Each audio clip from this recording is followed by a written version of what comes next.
the man of the moment, yet again, with another special ice-cold moment that could take Juve against all odds into the quarter-finals. Who's going to be the man to get them out of trouble? And there's only ever one man. On a memorable night in Turin, no surprise who the hero is, has done the damage.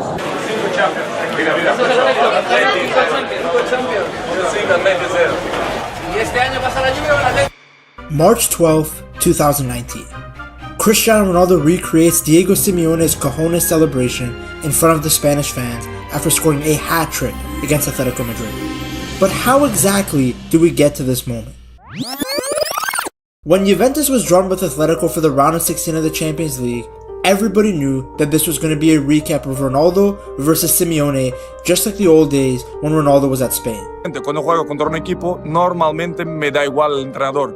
Pero en el caso de Atleti, tú cuando ves Atleti ves Simeone también. This was Ronaldo's first season away from Real Madrid after making the move to Italian giant Juventus. It was the highest ever transfer for an Italian club at the time.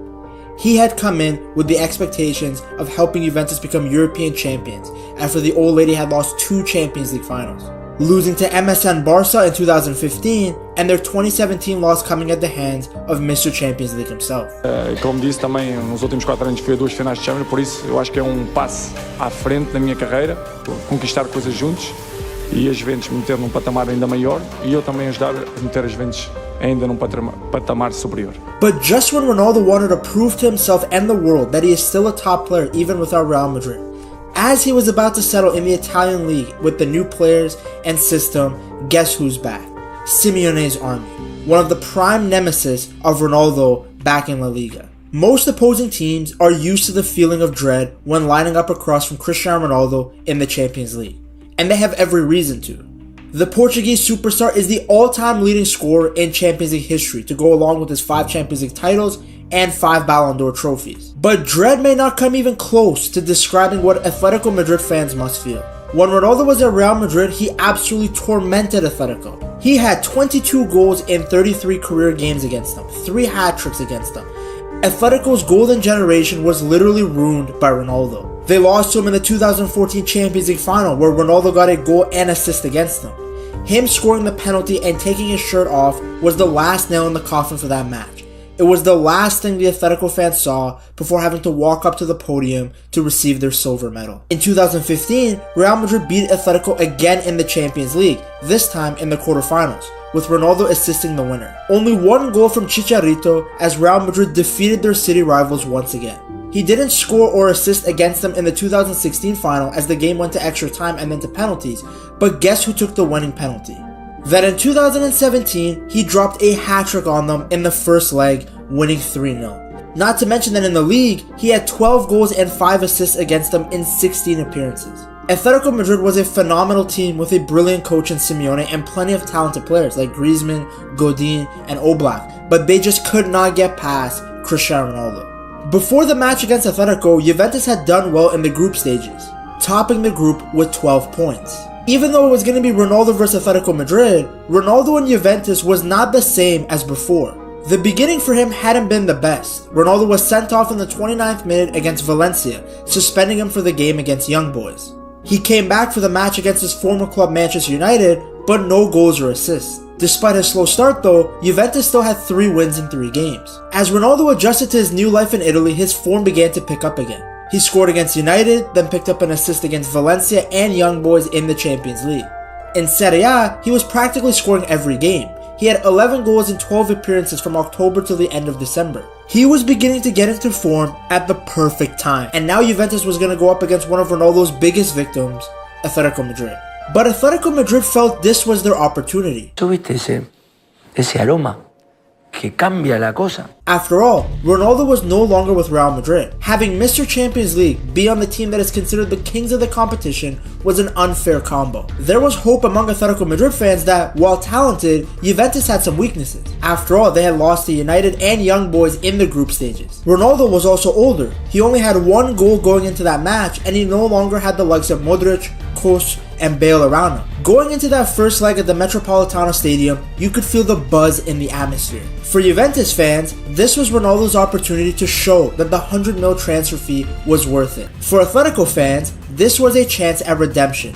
They had not been at their best in the league, but a win here in the knockouts of the Champions League could be the spark they needed to get their season back on track. The opening 45 minutes weren't particularly great. Juventus didn't create a lot going forward, with their best chance coming from a Ronaldo free kick. The positive was that Juve looked solid defensively outside of a first half penalty that was initially awarded when De Siglia brought down Costa, but the referee overturned his decision after the VAR officials told him the offense had taken place outside the box. The second half though, everything changed. Atletico Madrid were all over them. They were denied an Alvaro Morata goal by the video assistant referee before they opened the scoring. Jose Maria Jimenez pounced from 8 yards after Morata's header was blocked by Mario Mandzukic. 5 minutes later, Diego Godin netted a half volley via a deflection off Cristiano Ronaldo. They could have scored even more, with Costa missing a 1v1 chance and a Griezmann lob being tipped over the crossbar by Szczesny. The 2-0 result didn't tell the whole story of the dominance Atletico had shown. Now, Juventus' season came down to 90 minutes.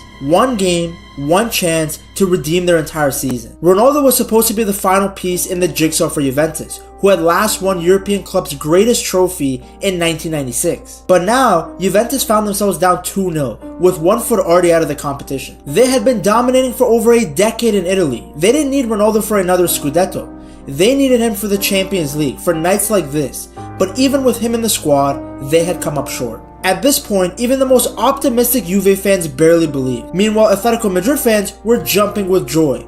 They were saying that Ronaldo was finished and that he couldn't do anything now that he was no longer on Real Madrid. Cristiano, ¿qué? Ahora 5 y a dormir, ¿eh? Cristiano, 5, ¿qué?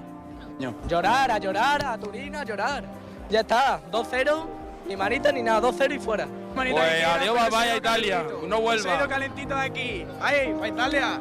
They had gotten their revenge and were celebrating in the face of Cristiano Ronaldo, a man who had brought them so much misery in the past few years. Going into that second leg, there was extreme pressure on Ronaldo. He had to show that he was still a top player, that the large fee for him was justified, and that he could still find success in the Champions League without Real Madrid. Down 2-0, it was going to take a historic performance from Mr. Champions League himself to bring Juve back from the dead. We have to do it a special night. Juventus came out flying, attacking the Atletico defense by bombarding crosses.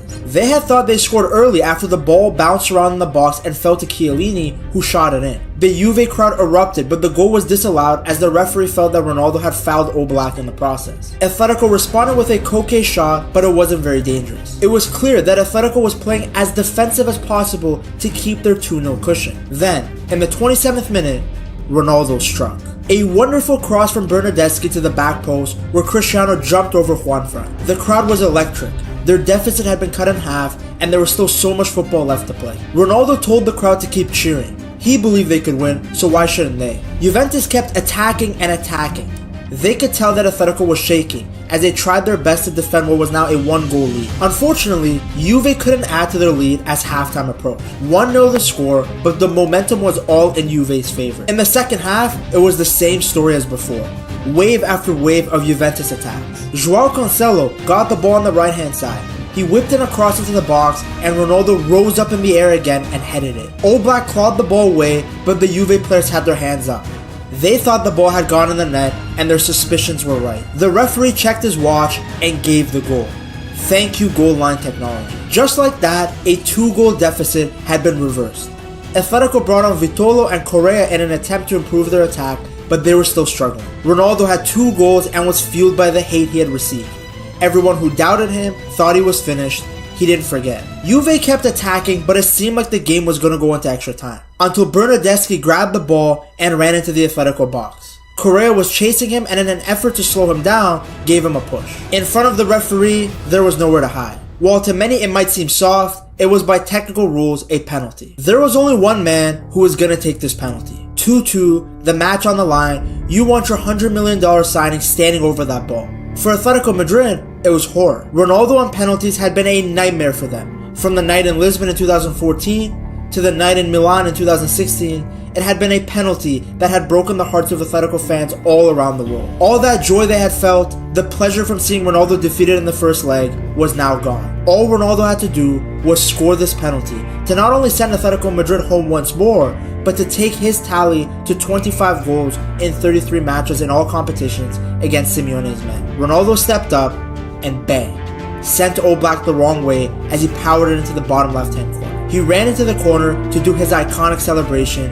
and you could see it in his eyes. Ronaldo had never lost belief. His face wasn't that of someone who couldn't believe his eyes that he scored 3 goals.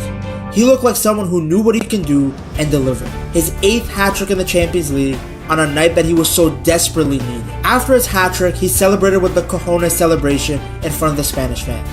It was a direct answer to Simeone's own celebration after Atletico Madrid's 2nd goal in the first leg. He got a fine from UEFA, but Ronaldo had done exactly what he wanted to. He had once again silenced the naysayers, the haters, the non-believers. He had reminded the world why he was called Mr. Champions League, why he was considered the king of this competition, why Juventus had broken the bank for him. He still owned Atletico, even when he was playing in a different country. The 34-year-old had fired his side into the quarterfinals when weeks before it seemed like Juve's season was done. Even the most optimistic Juventus fans were doubters, but Ronaldo turned them into believers.